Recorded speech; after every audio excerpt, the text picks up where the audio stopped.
us to be here today to be able to study your word and understand your will, your path. Please watch over us, God, and protect us as it's a wonderful service and everything that we do. Best the service to go through smoothly. There's no problems may happen. Focus on your word and be able to see what you want us to see. That you help us to get the understanding of when we read your word and then we know that what we're seeing. We'll be able to ask questions even though we were scared. I hope that you pray over every last one of the people that came today. You know, they can be anywhere else, but you all gathered them here today to read your word. And I hope you keep us all in your heart. In Jesus' name I pray, amen. Then the Lord spoke to Moses, saying, "Tell the children of Israel to take an offering for me from every man whose heart moves him to give willing. You shall take my offering. This is the offering you are to receive from them: gold, silver, and bronze, blue, purple, sacrifice, scarlet fabric, fine twist, linen,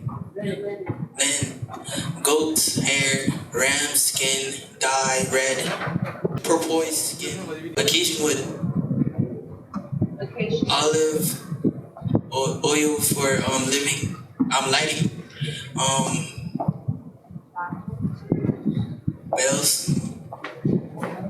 balsam for anointing oil, and for the fragrant incense, ox stones and setting stones for the priest, ephod, and for the breast piece. Have them build a structure for me, sanctuary for me, so that I may dwell among them. Hebrews 8. You shall construct it in accordance with everything that I am going to show you, as the path of the tabernacle and the pattern of all the furniture. They shall make an ark and occasion wood 2.5 cubits long and 1.5 cubits wide and 1.5 cubits high. You shall overlay the ark with a pure gold, overlay its inside and out, and you shall make a gold board frame around its top. You shall cast 4 gold rings, for it is attached them to the four feet, 2 rings on either side. You shall make carrying poles of acacia wood and overlay them with gold, and put the poles through the rings on the side of the ark by which to carry it. The poles shall remain in the rings of the ark. They shall not be removed from it, so that the ark itself needs not be touched. You shall put into the ark testimony, 10 commandments, which I will give you.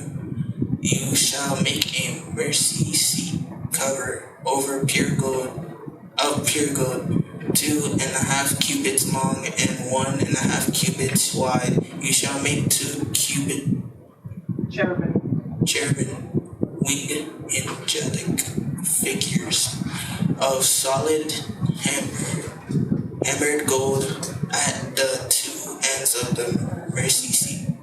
Make 1 cherub at each end, making the cherub of one piece with the mercy seat at 2 ends.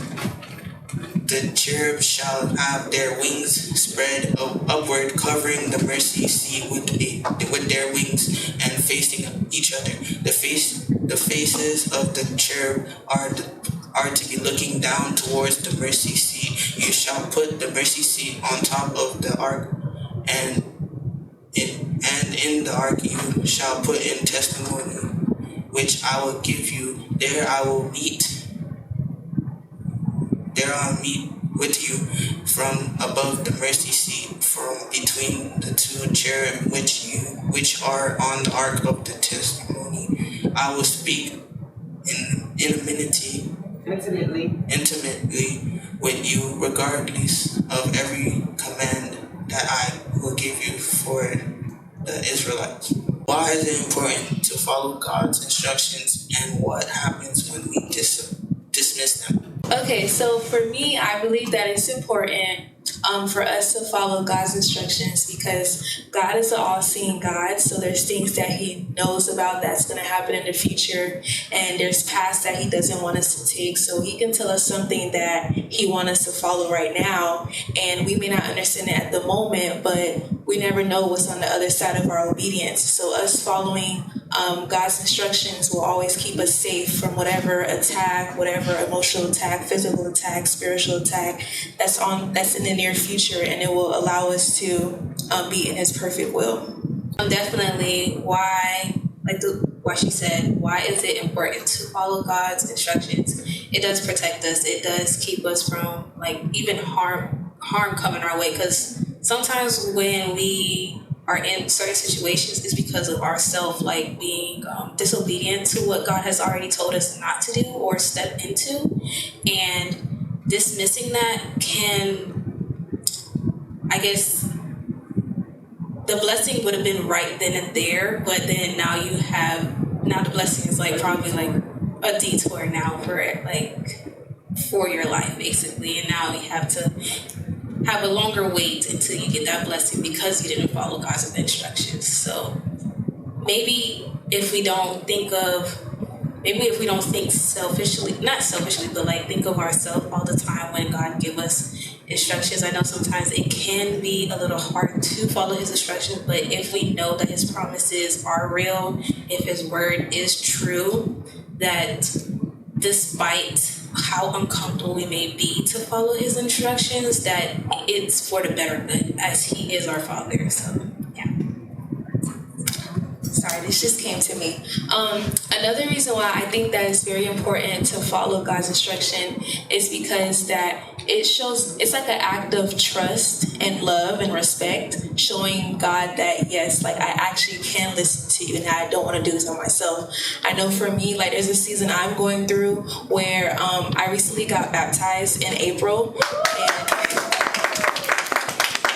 Yes, and I thought this whole time, I was living as a true Christian. And I always tell Jamisa this, I actually turned my whole life around. I believe 2023, she was having this event in the backyard of this pink, where we wore pink. And that was the point of time where I turned my whole life around. And then the following year, I got baptized. But I believe this whole time I've never surrendered to God. So in my season now, there's times where God tells me to do things and I'm just sitting here I don't think this is right, or I don't want to do this, I'm scared. Fear is also a very big thing. So me saying yes to God with whatever He's telling me to do, to me, it shows how much I respect God and how much I love Him and how much I trust Him too, because this whole time I was doing life by myself, or I would hear God tell me something and then don't act on it and don't do it, and then I ended up seeing in the future why I should have listened in the first place. So I believe it's very important that we listen to Him, because it shows how much we love Him, how much we trust Him,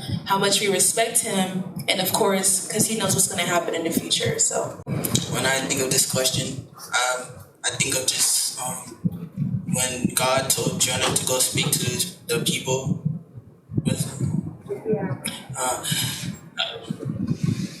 Basically, He told him to go speak to people. He didn't want to do it because their people were too bad. And then he ended up facing the consequences, and then he had to end up praying to get out of the consequences. So it's and to put it in everyday term, if you were to get a dream or a vision or something that God gave you to go speak to somebody or help somebody out, or somebody needs help, you need to go help them, and you don't want to do it because it seems it's out of your comfort zone, or you're too scared, they're not gonna listen to you, or too proud, or you might think the person might not even eat it, yeah, basically. But like it, and then you like just shove it off, and then you be like, and then you like suffer consequences, like in some way, like I don't know. Yeah, you shall make a table of Cajun wood, 2 cubits long, 1 cubit wide, and 1/2 cubit high. You shall overlay it with pure gold and make a border of gold around the top of it. You shall make a rim of hand width around it. You shall make a gold bore for the rim around it. You shall make 4 gold rings for it. Fasten them at the 4 corners that are on the table 4 legs. The rings shall be close against the rim as holders for the poles to carry the table.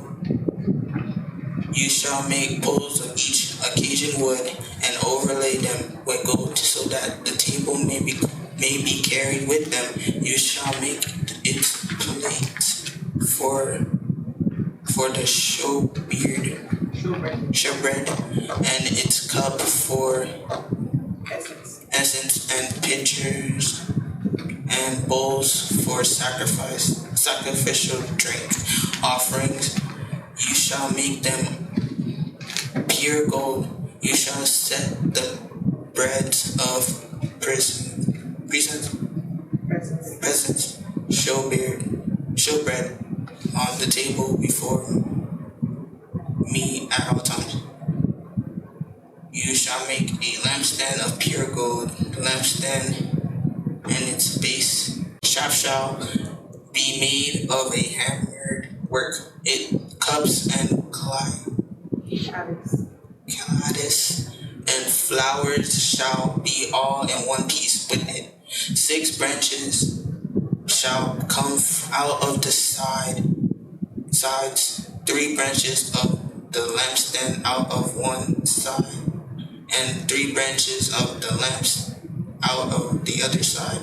The shafts being the 7th branch, the 3 cups shall be made like almond blossoms, each with a calyx and flower on one branch, and 3 cups made like almond, like 3 cups made with 3 cups like almond blossoms on the other branch with a calyx.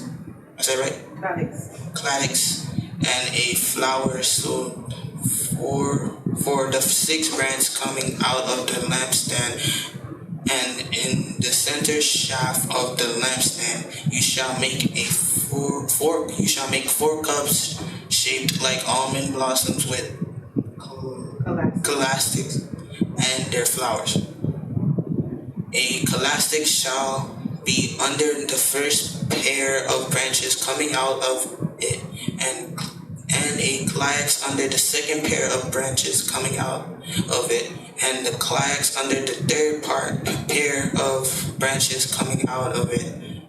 For 6 branches coming out of the lampstand, their calyx and their branches shall be one piece with it, and all of it shall be one piece hammered work of pure gold. Then you shall make the lamps of the lampstand 7 in the number, with 1 lamp at the top of the shaft. The priest shall set up in 7 lamps so that they will light the space in front of it. Its snuffers and their trays shall be pure gold. It shall be made from a talent 5 to 80 pounds of gold, including all these utensils. See that you make them exactly after the pattern which was shown to you in the mountains. What do you get when you read passages in the Bible such as this? Those that are filled with instructions are not much of storyline. Storytelling.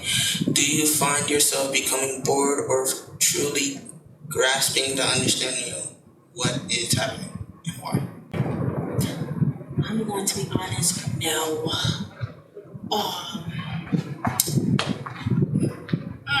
With so much instruction and it's not much of storytelling. Do I get bored? No. I get lost. But I'm not the brightest. But it's like there's certain things like what's that word? The first sentence, the A word. I don't know what that is. I don't know what that is. Like anything with wood, bricks, building, leave me out of it. I don't want no parts of building. Yeah, it's type of way. See, I'm a girl. Why would I do that? Like, I don't know, stuff like that. But do I understand what's going on? No, I don't know what's going on. But the community, the church community, you would know. Okay, this is going on. Yeah, it's gonna make sense. What's someone explain it to me, but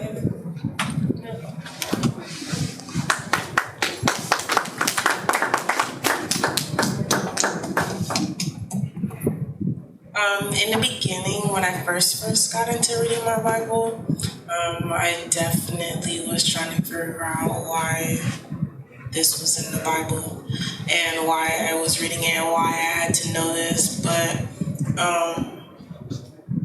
there's been a few times that I have read instructions on how to build or the names in the Bible, and I did receive something from God. And also, details matter. He's a detail-oriented God. Everything just makes sense. It's like when people build a crib or something and they're missing that one screw. And you think that one screw is not doing nothing. You test it out and it seems steady. But over time, that one screw causes such a big impact. So that's why I do read it. Sometimes I'm not gonna lie though, I do get bored and I gotta read it over and over and over again. But as long as you're actively and truly seeking to understand, I think he'll reveal it to you. I don't think I believe, I know. What I get is basically like a visual view of the Bible, like how they build stuff within that age. And then let's get that. Do you find yourself becoming bored or truly grasping the understanding? So like when I read the Bible, it's not like I understand it first. I'll have to like read it a couple times and then understand it piece by piece. And then once I understand it, I'll be able to tell somebody like what it is, but I won't like understand it like first. So I won't necessarily get bored, but I have to read it multiple times to basically understand it myself to be able to tell others. Yeah. If someone you knew and trust gives you critical instructions on your life against your desire, would you listen? The question is, if someone you know and trust gives you critical instructions on your life against your desires, would you listen? Now, let's all be real with ourselves. If you don't trust that person, then you're not gonna listen to them. If you can't take critical instructions from the person you trust, then you don't trust them. It's really just that simple. Why do you trust them, right? But let's be real with ourselves. There has been times where someone I have trusted given me critical instructions, and boy oh boy, it was against my desires. I already knew what I wanted to do. No, for real. It's like when God tells you to do something. God tells you to jump. Before you jump, aren't you? Some people, they jump. But then there's China. China be how many times you want me to jump? How far you want me to jump? Am I jumping off the bed? Am I jumping off a bridge? Is there something on my back attached to me? Like, it's like, let's say I got into a problem with, God forbid, my brother. Which one? Right? Didi. Right? Okay, let's say, earlier Steven tried me, right? Right? And I could have just went back and forth with him, but no, we had Tracy to talk to us and figure out what was exactly someone I trust to put their input in their situation, even though their input wasn't critical. It was not aiding me, but you get what I just. It's like, people that go to get therapy. Let's say a couple goes to therapy, right? You trust this therapist to give you advice on your marriage, this counselor, right? If you trusted this person to do it and they're gonna do it, now it's up to you to decide if you're gonna do it or not. Not nine times. Like a lot of the times people don't, and it breaks it up. But a lot of times you do take the advice, and it does aid you. So yes, take the critical advice from someone you trust. If you can't take the critical advice and you're shaky about it, you do not trust that person, or you shouldn't trust that person. So basically, the reason why, to piggyback off the therapy. My goodness, I am so sorry. As a Black woman, I have experienced enough. I have learned, if there's something I've learned in this life, one of the things, if you're going, hold on, don't add numbers to my life. Hold on, wait. Oh my Lord. So what? That's serious. Goodness. They're adding numbers to my Grandma getting up there. on. So guys, like, if there's something I learned when it comes to therapy, I am not. I just, as of right now in my life, probably when I get older, whenever that comes. But because I'm so young, it's so full of life. I feel like me going to hold on, darling. Me going to a therapist that's not a Black woman. And mind you, I didn't choose to go to therapy. Like, I was advised to go to therapy. Because what's going on up here, a lot of people don't understand. But God understands, right? And the therapist, she didn't give me the advice. And the therapist, you're supposed to,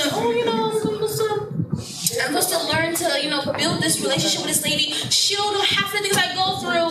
She's telling me the basic things. It's like, lady, I already knew that. What? But yeah, that's the therapy part. I'm done with therapy. I'm sorry. Can I maybe back off here? Yeah, go ahead. The question I asked is like, what is the race of the therapist? Have to do with anything. But listen, No. you might run into a Black woman who has absolutely no idea what you're talking about. She's not the Black woman I need in my life then. You see, that's the problem right there. You're focused on race. You can't focus on race because God. You think God sees Black, white, you're right. God don't see color. You're right. He don't see color. God could make your man a white man tomorrow. But at the end of the day, the things I experienced as a Black woman, she don't know nothing. Not why they don't know nothing. She don't know what I know. But the Black woman you run into right now. Me telling her my problem. She's giving me the basics. Cut this out. So don't cut. Keep it rolling. But to piggyback off the question, the reason why, yes, I understand trust someone, okay, yes, that's common sense, of course, guys. If you trust someone, of course you'll listen to them, right? But the reason why I always say no is because there's people that I trusted, and I knew them for many, many years. Ooh, my Lord. And they gave me advice, and my silly rabbit self, I took it, and it didn't take me far. So I feel like the kind of person I am, I don't listen. I'm sorry, I don't listen. I march to my own beat of my own drum, and I go, and that's human. That's about being human, guys. That's about being human. Hold on, I got some rapping. I'm being so for real. That's about being human.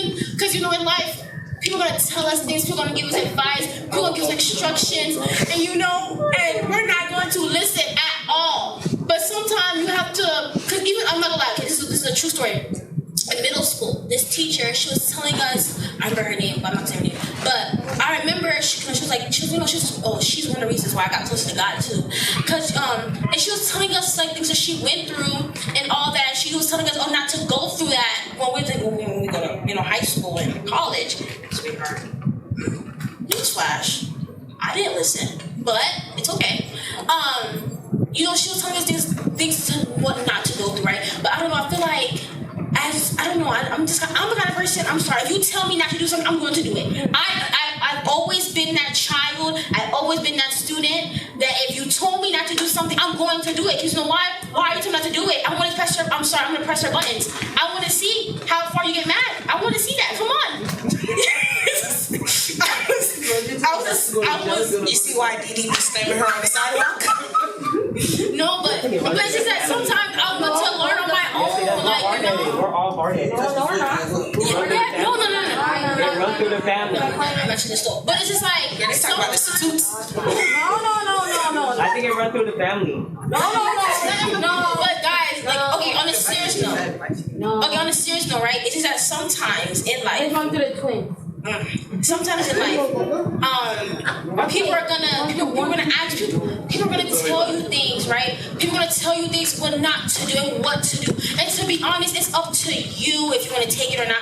If you don't want to take it, okay. And if you do want to take it, okay. It's like you're gonna be fine no matter what. Like, no matter what, as long as you're not broke, as long as you're not dying, as long like you're not in a, you'll be fine. Like, no matter what, you'll be fine. But I just say, common sense, don't do the craziest thing. Don't do something I wouldn't do. Or don't do something I already did do. Just don't. But, sometimes you have to learn on your own. You're gonna have to punish yourself by not listening. But it's okay. It's fine. It's fine. At least I'm still here. I'm still alive. I did it. By not listening and listening. Amen. Can I get clap?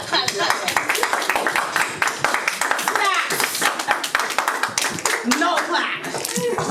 Me, I want to give Chris a big head. If Christelle were to give me advice, Oh my God. I would low-key take it. And then if it were to be funny, I would take it too. That's my opinion.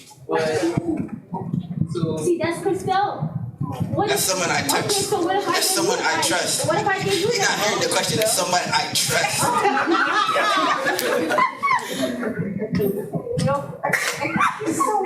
You want to give someone advice? Oh, wow. To piggyback what my brother says, I will say the same thing too. Sorry to fish you out, Christelle, but you really have been giving great advice. You have. It's very critical. It's very critical to the point where it was like, damn, like, oh my goodness, Christelle. Like, but I love her. I love her so much. For even while I'm going through a season of my life right now, like I couldn't go to anyone else because I truly could trust that she would give me the truth advice, along with Tracy, of course. No. Second choice, right? Because I'm making side comments.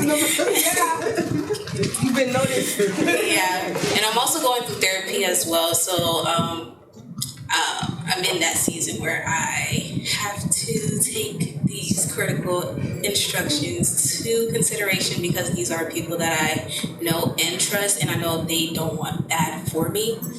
And so I will continue doing that, even though I used to walk in a fence where it's like every little thing, like I'll get like tense up, but I realized that's not really good.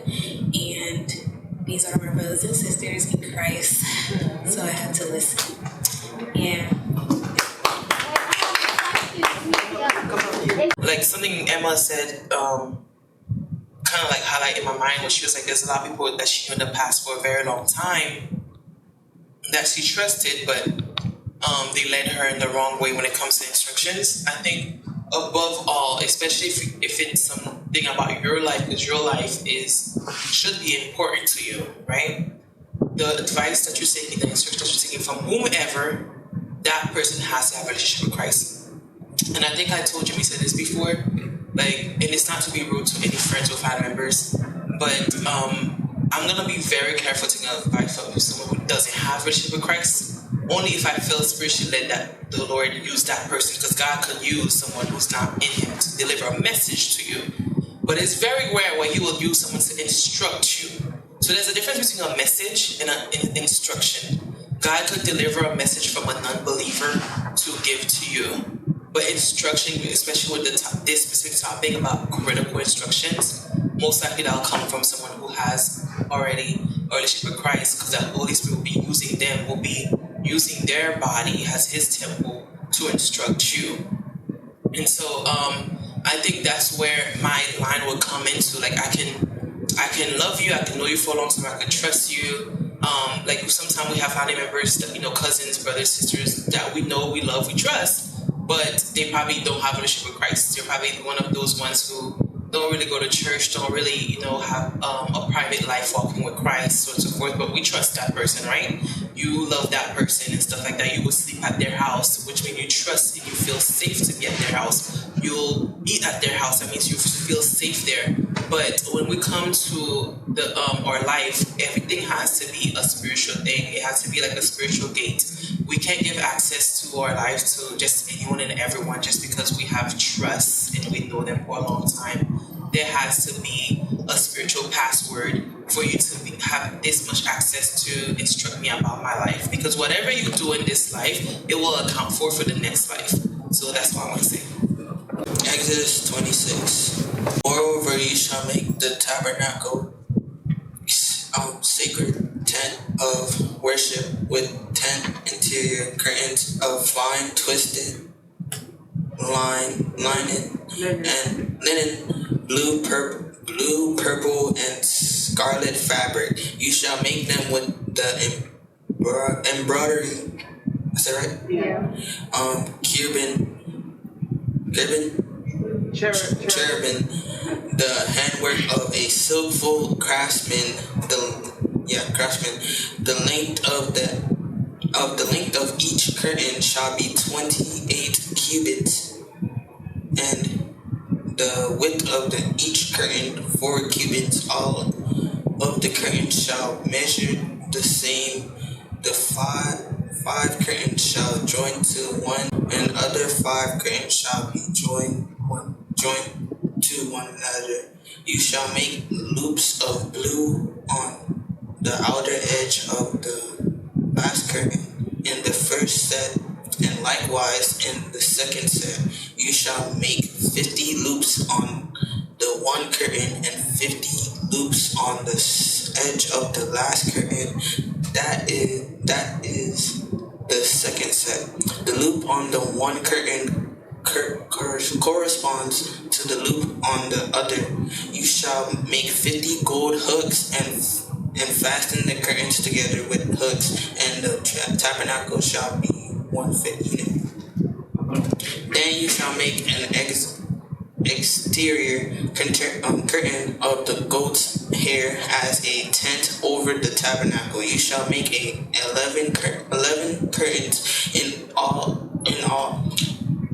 Each curtain shall be 30 cubits long and 4 cubits wide.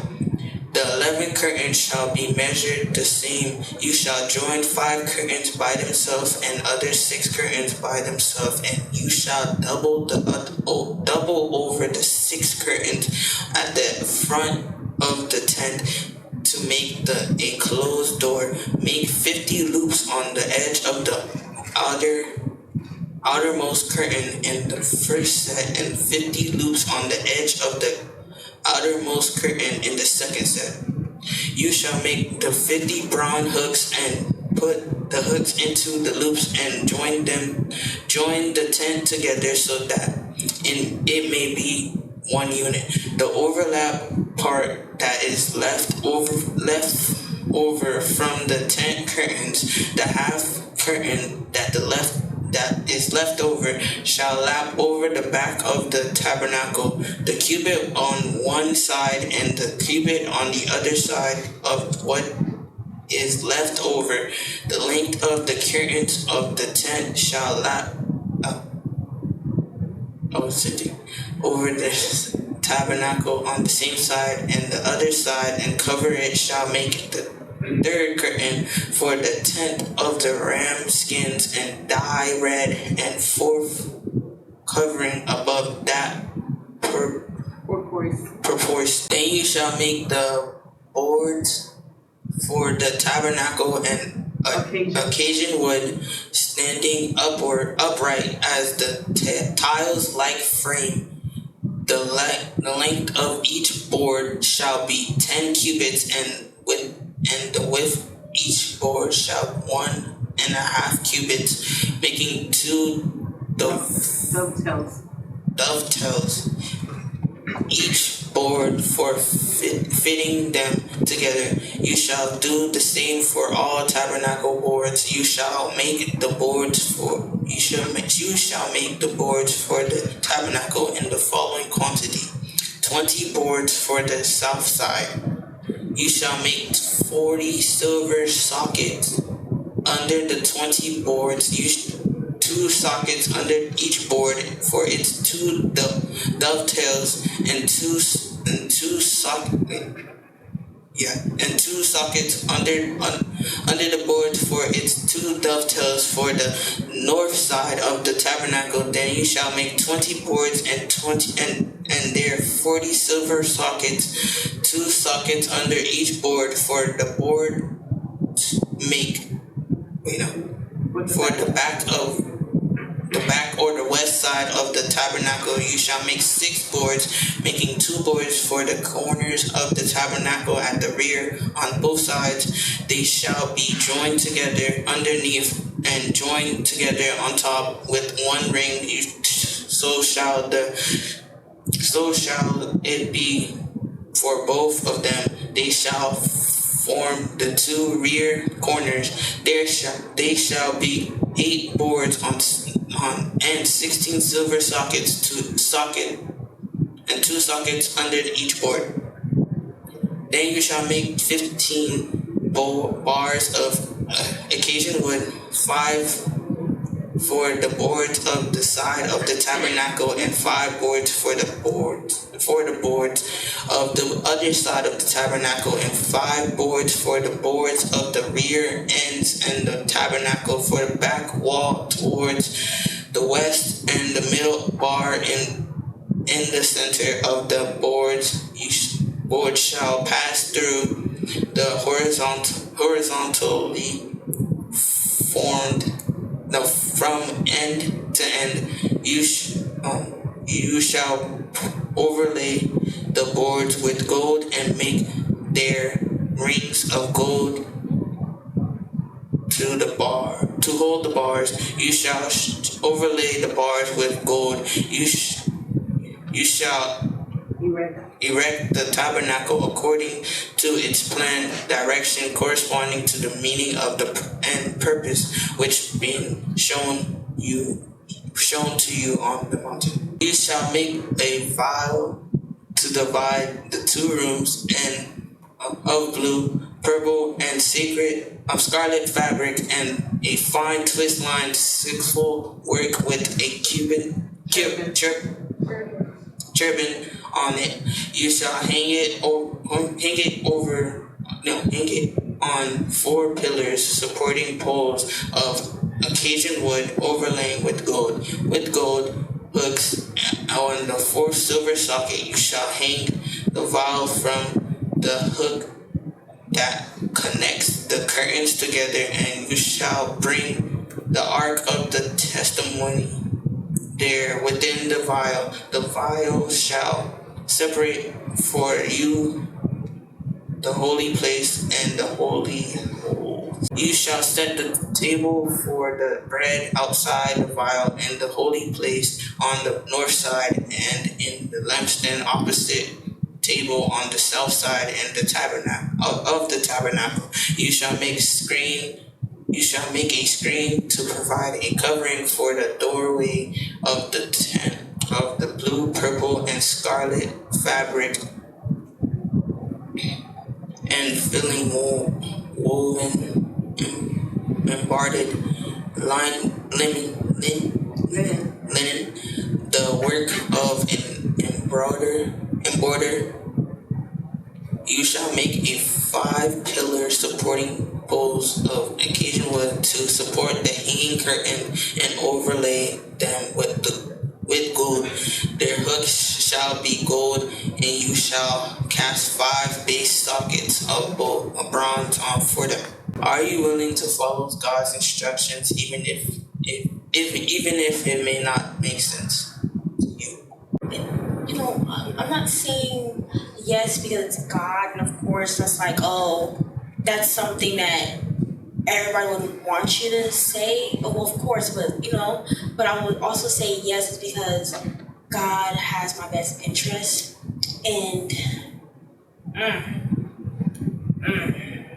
sometimes it's like, I don't know, like sometimes it's like, imagine like you're going down this path in life and it's like in your mind, yeah, like everything is going good, like, so it's like if everything's going good, I did this, I did that, and then boom, got you to stop, and I'm like, you read the Bible? When I get there, I'll learn that story.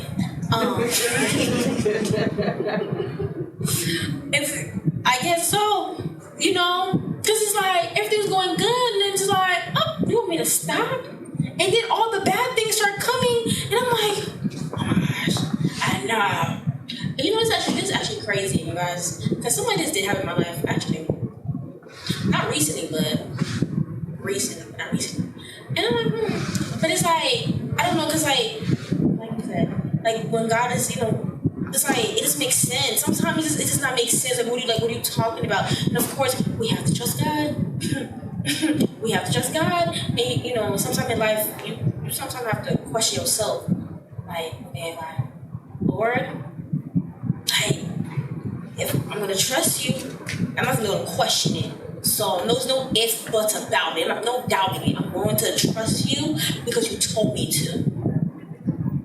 And I just hope after trusting you, I gain understanding. So, with trusting God and with following His instruction, it will come with the understanding where, it'll come with an understanding where, you know what? I see what God was doing. And I see what He was doing in my life. And, in life, when life is going so fast for you and life is going at a pace that's going, sometimes you do have to stop. Sometimes you do have to reflect. Sometimes you do have to sit back and question certain things, like what happened, what went wrong, Not all the time because life stopped or certain things stopped for you, it's a bad thing. It's a saying that, something about rejection is another redirection. So, yeah, a lot of things don't make sense to me, but okay, so I'm still here, so I'm fine. Alright, so look at this like from 2 perspectives. One, from my own perspective, and then a spiritual perspective. So a spiritual perspective is like, say if I'm doing good, worldly things, like it's going good for me, I'm still following God and all that, and then He just tell me to stop. Then I'm be like Emma said, I'm be like, why? And then eventually all the bad stuff happens. But like also, as I'm thinking as a Christian, God has put me through these things that I learn from what not to do. But then once He takes me out of this bad season, and eventually once I get through that bad season, I'll be able to do what I have to do. Yeah, for Him. He said. Yeah, spiritual growth. Yeah. And then a person. Yeah. Like, and then my own person. Basically, yeah, everything good, everything that. Then He tells me to stop. And then I'll be like, yeah, bunch of questions. Because, like, if everything is already going good and I'm still within your word, doing everything that You want me to do already, but besides that one thing, I'll be like, what is it? What happened, or what like shift did I take to be able to make you even say I have to stop? I don't know who else may have the same question. Like, I'm gonna just answer the best that I can with the guidance of the Holy Spirit. But a lot of people do ask this question about, like, if everything is going good, if they feel like they're doing everything good, and God asks them to not do that specific thing anymore, it's them to stop. Why is that? There's a couple answers that I could say to that. One can be, not everything that is deemed to be good is what you're called to do. Like, maybe God didn't call you to do that in the first place. You're doing things that you were never assigned to, and He's telling you to stop because that's not what I called you to do. It's good to be a pastor, but were you called to be a pastor? That's preaching the word of God, the gospel, but there's many ways of preaching the gospel. You don't have to be a pastor technically to preach the gospel. Being a pastor is good, being a prophet is good, but not everyone is called to that office. You probably feel like you're doing good to, one thing that I shared earlier this year was someone I know was in financial needs, and I was prepared to, give them what they need. Like, I was prepared to, give them some money to help them with their situation, and God told me stop. So that's the example of good. Like, I feel like I was doing good. Like, imagine someone, a friend is in need of, for example purposes, $50, and you have $50. You can give it without no problem. So the easiest thing would be for me to give, like, for example, Didi the $50, but God told me not to. So I'm like, why? And He taught me one of the greatest financial lessons that I could learn from Him is that by giving Didi this money, for example, it wasn't Didi, I'm just using him as an example. By giving Didi this money, I am robbing God of the teaching and blessing that God has for him in that season. God wanted him to rely on Him and to maybe teach him something in that season. And me giving Didi that $50 immediately robbed him of that teaching, or robbed him of that lesson. Whether it may be patience, or maybe teaching him better financial management and habits. Maybe he had a spending issue, God forbid. That taught me a lot. Like, okay, I need to stop. I shouldn't play a God in people's life. So there are times where someone needs something. I'm not quick to say I'll help, because I need to pray. I think me and Crystal was talking about this. Like, sometimes when someone asks for prayer, immediately we'll start to go into prayer and be like, oh God, this, but first it's like you have to reflect and ask God, like, how should you go about your prayers. So that's one. Second, I always say, like, it's not everything that is good that you're supposed to be doing, and it's not everything that's good that you're a match up to. Another example could be like a relationship. I've heard a lot of people, for example, they like someone, they want to be with someone, they want to marry that person. There's nothing technically wrong with that person, but God is saying no. He's not placing you with that person, and it doesn't mean that this guy or this girl is horrible. It's just that no, this is not the calling. Because I always say, and I keep saying it, that marriage is a ministry. We shouldn't just be playing matchmaker, or I could be with this person, I could be with that person. That person is not your ministry. That's just simple as that. Doesn't mean that the person is a horrible person, like that they're not God's son or God's daughter. It's just that that's not your calling. That's not where God is calling you to be. That's not your calling of your ministry in your marriage. And so that's another example of doing good. And then sometimes, the last one I'm gonna say is, God says our work is like filthy rags to Him. So us saying, like, I've done good, I did this, I checked this off the list, I did that, I studied my Bible, whatever. There's nothing that you can do as far as work that's in a way like you're earning up to something. You can't, heaven is not something that you could work your way up to. Like, because I did all these things, I should be granted heaven.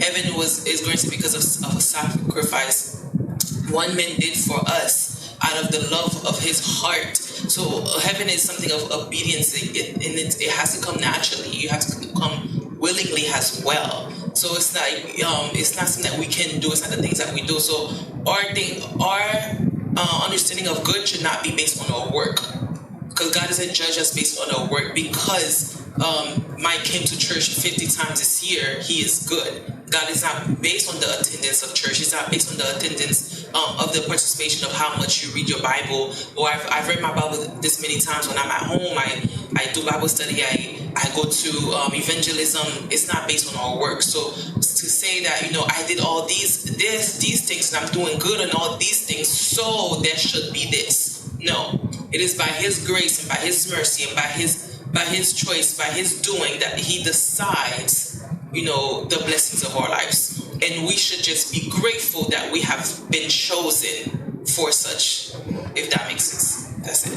When you were saying when people ask for prayer, right, and you guys go straight into prayer, is there times, right, where you have these people in your life and it's like they're, they believe in God, but they don't go to church, they don't have the best relationship with God, but every time when something bad happens, or every time when it's like, oh, I'm in need of a savior, I just, and they always come to you for prayer. Do it get to a point where you feel overwhelmed, when it's like, it's like, why this person's calling you at 3 o'clock in the morning, because they have like a pattern, and part of you don't want to answer the phone. I you know what it is, I don't want to hear it, but but also it's like, I feel bad. So what if this person really did need prayer? But it also is like, it's a cycle. We pray for you, same thing happen over and over again. So doesn't it get tiring for you? Yes. So I'll be direct and say I would inform that person of what they're doing, and if they keep doing it, I would ignore them. And I'm not even big on the bushes. I've been through it before. You could come up, China. I've been with it before, and I think Jamisa might know who I'm talking about.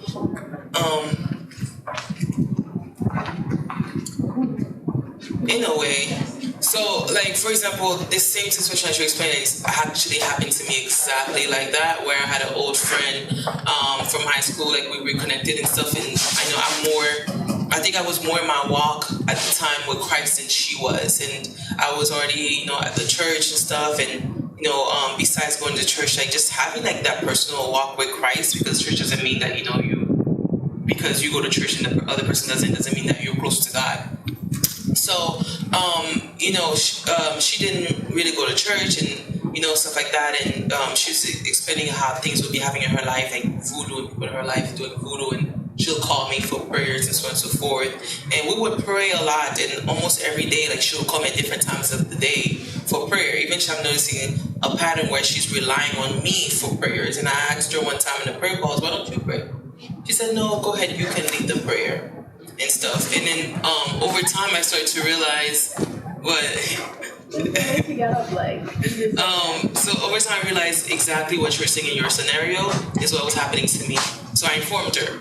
Because my thing is, if I'm just suspecting something that is off, I want to first make it clear to the person, because first they may not notice that they were coming off like that. So I want to give them the benefit of the doubt if the time do come where I do have to cut them off, so that they can know why I took such thing. I never want to cut someone off without them understanding why, and trying to work it out. I believe in trying to work out relationships. Like, if I mess up, I'm going to try to tell you, hey, I'm sorry, I messed up. Let's try to work it out, vice versa. So I informed her how she was appearing with so on and so forth, and how she's really making me her God. And that's what it is. That person is like making you their God, because they're not talking to God. They're using you as that source. We're not Catholic. We don't need a priest to talk to God. We're going to talk to God directly. That's why Jesus died on the cross. He died on the cross so that we can have direct communication with Him. So now she's totally eliminating the whole sacrifice that happened on that cross. Because when we are like the other religions, like Catholic and Muslims that I know for myself off my head, they believe that, you need some high priest or high role leadership for them. That person has to be the one to pray on their behalf. Like, for example, Catholics, when people do something, they go and ask the Father for forgiveness, and they say, Father, please forgive me. We should be asking Jesus for forgiveness. I can't come to you, Emma, and say, Emma, please forgive me for my sin. Like, who are you? Who am I? So I use that example to show, like, how they're using you as their God, and no one should ever be an idol at any point of their life. So you also don't want that way to be on you. So you want to clarify that with them, and hopefully and prayerfully they understand it and they stop and they start to pray for themselves. Now, if they don't, then that means there is something bigger going on behind that, and you need to remove yourself from that situation, because at no point where we should assume the role of God Himself. So that's the last part. And then, so that did happen to me. You asked if that happened to me before. And when it first happened to me, because the example I just gave you was recent, when it first happened to me, I didn't have much spiritual maturity. I was new to Christ. And it made me not use my spiritual gifts for 2 years because I was scared. I was scared that God was going to abandon me because I knew it was wrong and I was still doing it for that person.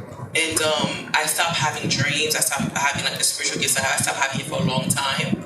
And I knew why. It's like I felt like God took my spiritual gifts away because I'm abusing it. And even when I did start to have dreams again and all these stuff, I still did not tell anyone about anything. I didn't prophesy anything because I was scared that is it even the right time to share. I don't know if I hit all your questions, but basically that's what I would do. I would just clarify with that person, bring it up to their attention, and say that I can no longer be that person for you. Like, if we're praying here and there, okay, but all the time you're calling me, like, what is the hospital, when you call the hospital, what do they say? Even they say, like, if you have an emergency, call 911. Like, just because I'm a nurse, I'm a doctor, doesn't mean you could just call me at 3 a.m. and ask me questions. If you have an emergency, you call 911. God is our 911, and physically, spiritually, that's who she should be calling first. Why are you calling me first? What can I do for you? Like, so I would make that clear. I hope that answers your question.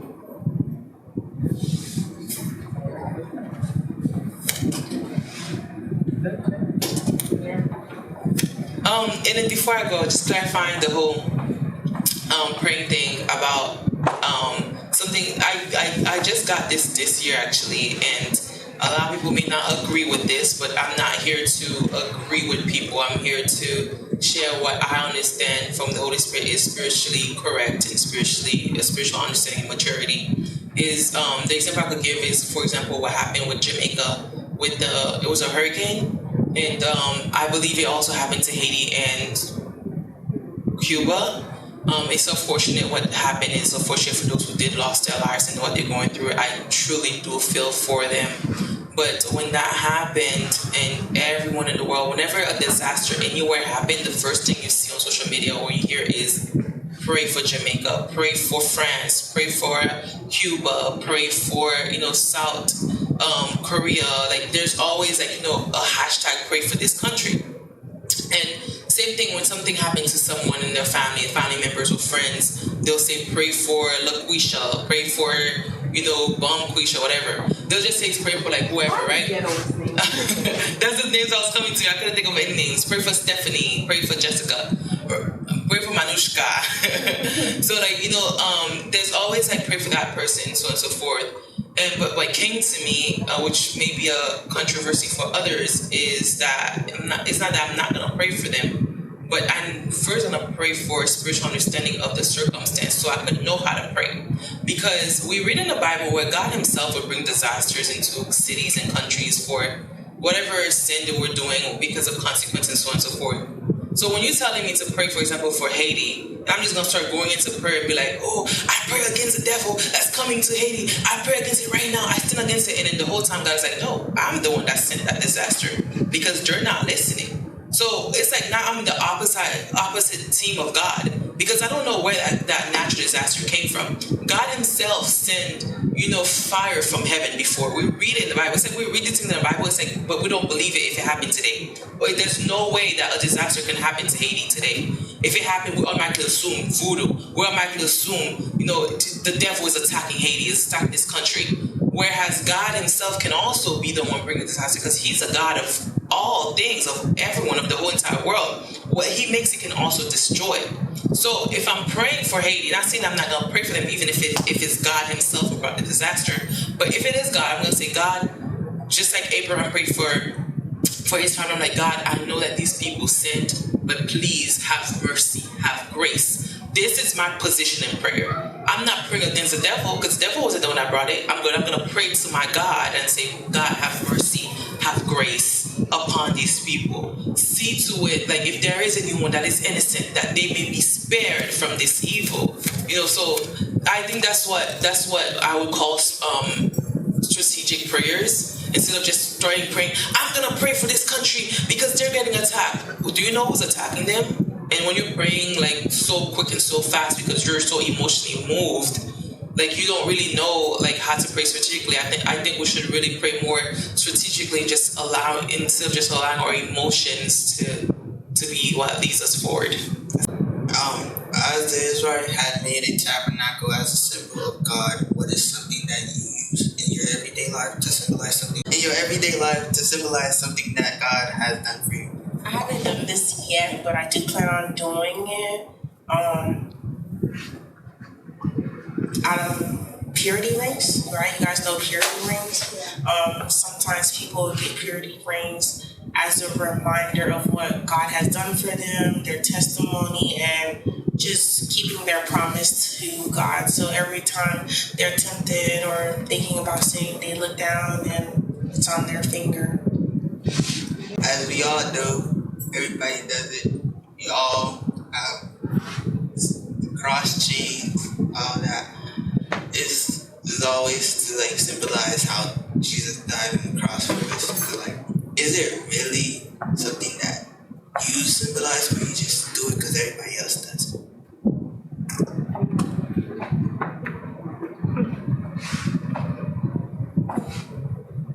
Answer. I'm a question within a question. My first tattoo is a cross. And when I got it, when I got my first tattoo, I didn't want a cross. I didn't even want a tattoo. It was, hey, it's homecoming, and celebrities are outside, there's all the famous people, and then, everyone. It was just, something I was doing because everybody else was doing it. That's it. And I went to the tattoo shop, and he was a famous tattoo artist. And, a line of kids, college students, and the grown-ups to see him. Mind you, I was there with people who don't care. And I was hey, get a tattoo. And I'm like, okay, get a tattoo because I'm not home. I'm on my way, and I'm not in school. I'm in school, but child, this is homecoming, so I'm like, yeah, whatever, right? So then that's when he was, a group of friends. Not friends anymore, but a group of friends, and we were like, oh, let's get a cross. I'm like, fine, let's get a cross. Like, first tattoo, whatever. And I did it. Like, I just did it. But then, as time, as I got older, and I realized, oh. And then, it kind of, made me realize, oh, okay. And, as I get, as at the time when I was getting, a relationship with God right, it made me realize, okay, I have the Lord with me. Like, I know God is with me all the time, but having a tattoo, you don't need a tattoo to tell you, oh yeah, God is with me. But just I don't know, guys. I feel like honestly, it's dumb because why did you do that, Emma? But at the same time, it's like,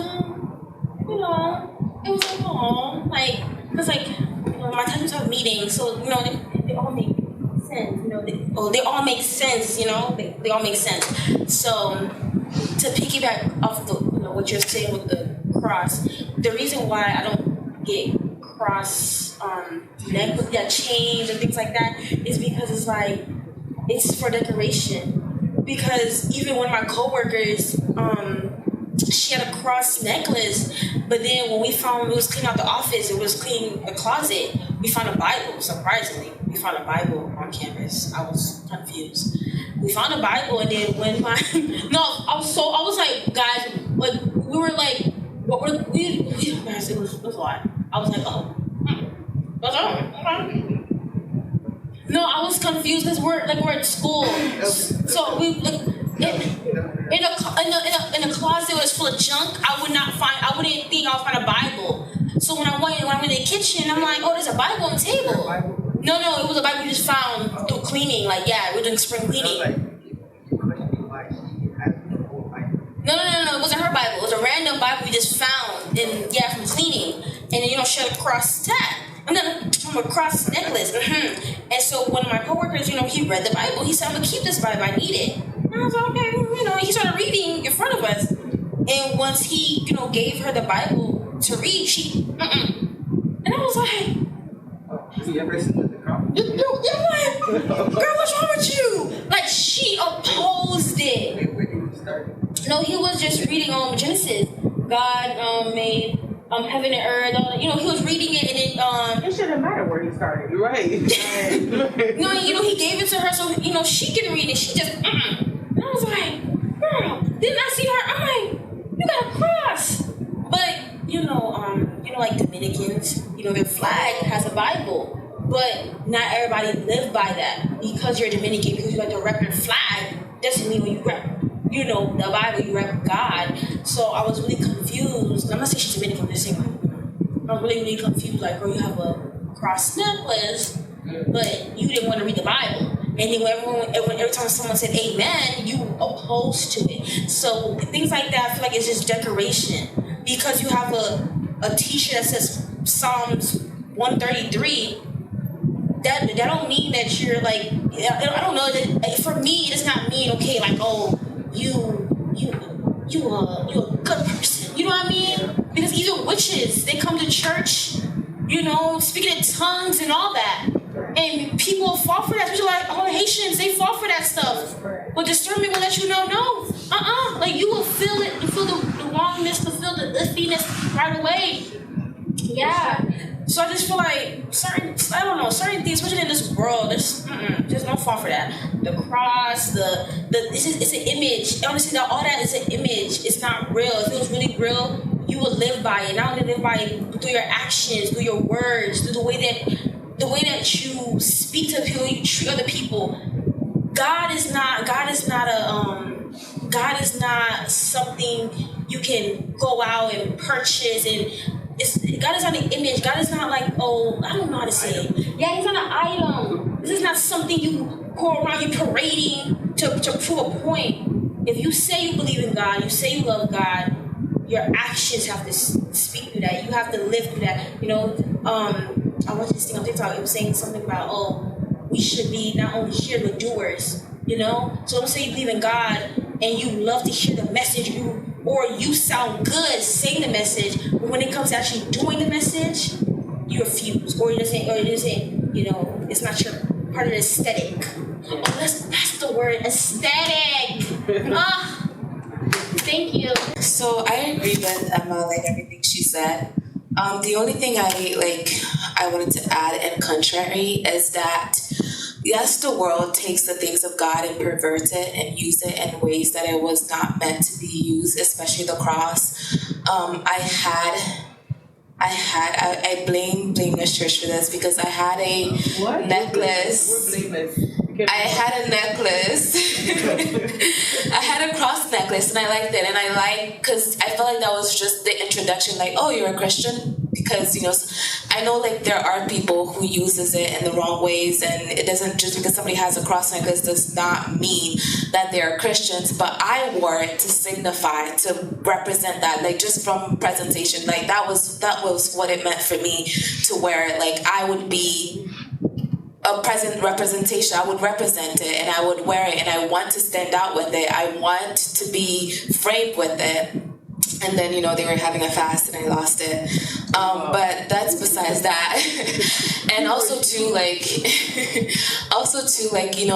even with the rainbow, I remember when I made my IG account and I put a rainbow in the account, because when you put a rainbow, you're sending that message that you are in the LGBT community. The alphabet community. But I'm no, I will rock a rainbow. I will claim a rainbow. I will proclaim a rainbow, because according to my Bible, this is what a rainbow represents. It doesn't represent whatever else men has brought it to represent. And so, what the world has brought it. Even the name of Jesus is also put into the mud, cleansed, used as a cursing, as a curse word, just used in the wrong ways and stuff like that.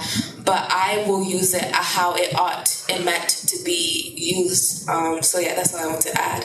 So basically something I would use as a symbol is myself, because I'm showing others that what God has poured into myself, and then I'm showing it on to others.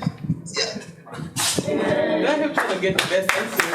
I feel like he's like, nah, I gotta get the best answer. One thing we as Christians should definitely be careful of is, because the question says, as the Israelites have made the tabernacle as a symbol of God, they didn't idolize the tabernacle. They didn't turn it into God.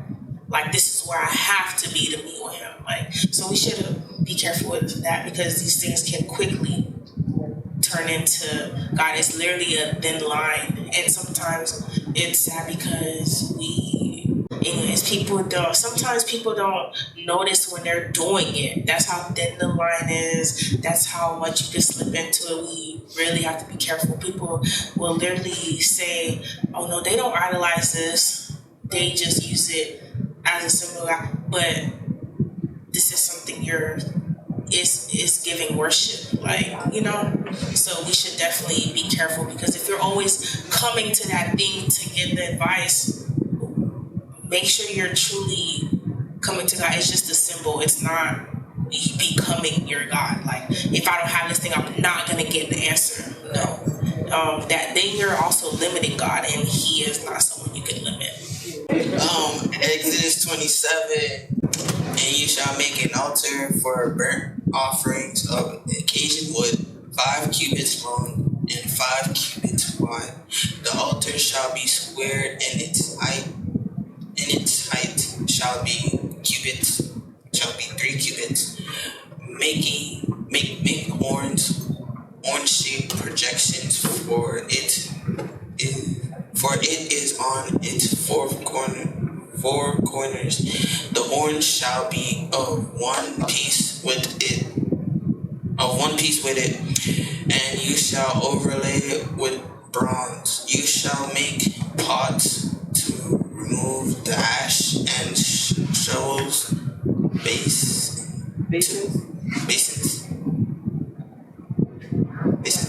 to catch the blood of the sacrificed animals. Meat forks and fire pans to store live coals. You shall make all its utensils of bronze. Also make a grate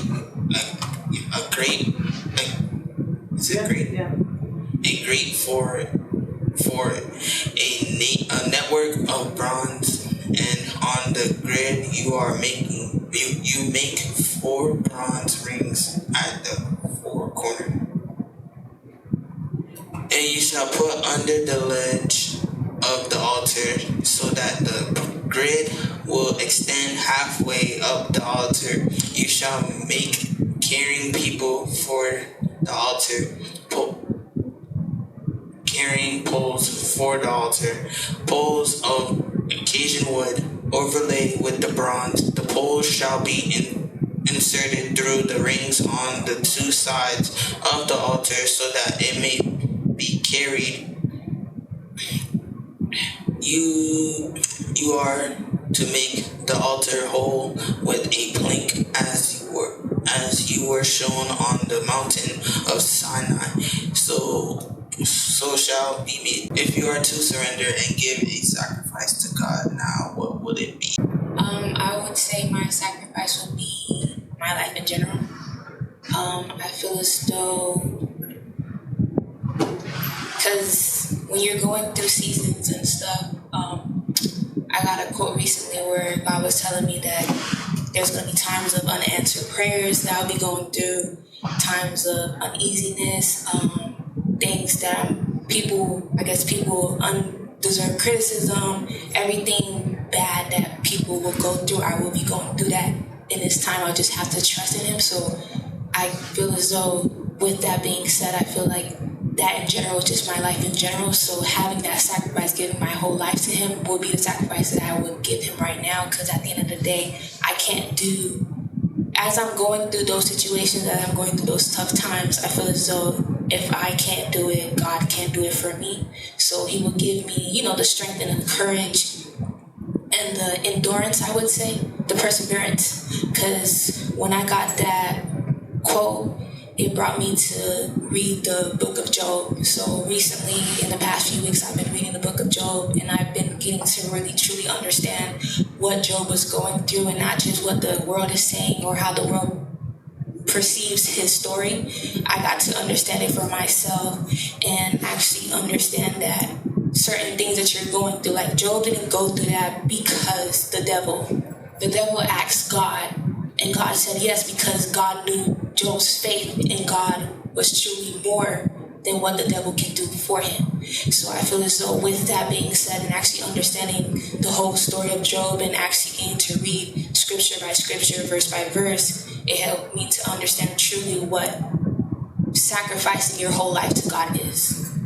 Question reads, if you are to surrender and give a sacrifice to God right now, what would it be? Honestly, I've been in a season of learning the price that it takes to reach Mount Zion, the price that it takes to reach the throne room of God. And it is a steep price. People don't get to the level, even if you have gifts, even if you have all these things, you don't get to a level, a Moses level, without paying a price. You don't get to like that type of level with God without, humbling yourself and fasting and really seeking and spending time in his presence. And, and it's not easy because it's not seen often. And so honestly, for me, that's realizing that there is a price to pay and asking myself if I'm willing to pay that price.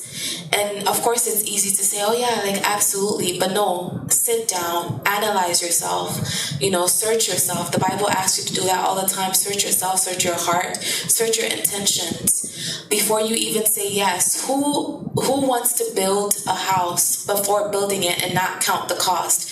Jesus says that before you follow me, count the cost, count what it's going to take, because don't just say yes and then halfway through you don't even finish the house because you didn't realize that I didn't even have all the funds to put this house together.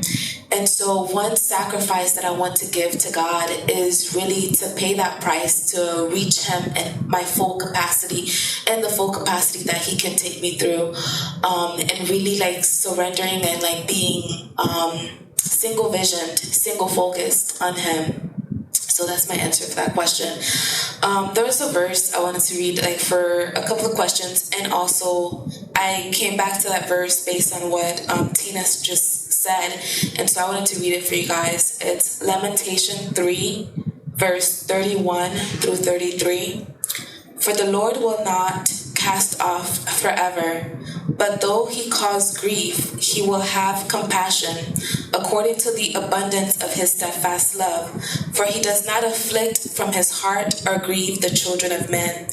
And just reading that verse, it just gives that confirmation that God is not here like just poking at us like, like I'm gonna make this, like he's not over here orchestrating things just for us to fall in holes, just for us to fall in ditch. He's not here manipulating and and just causing trials and tribulations in our life, and he's sitting up in the sky and he's laughing at us. No, that's not who he is. And so it just gives a more understanding that when you're going through things and stuff like that, like he's not afflicting you, like that's not according to him. Like, so I just wanted to share that.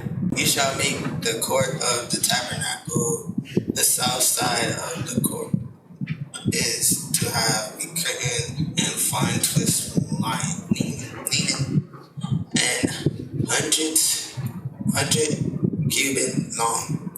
For one side it shall have 20 pillars and 20 bronze sockets, but the hooks of the pillars and their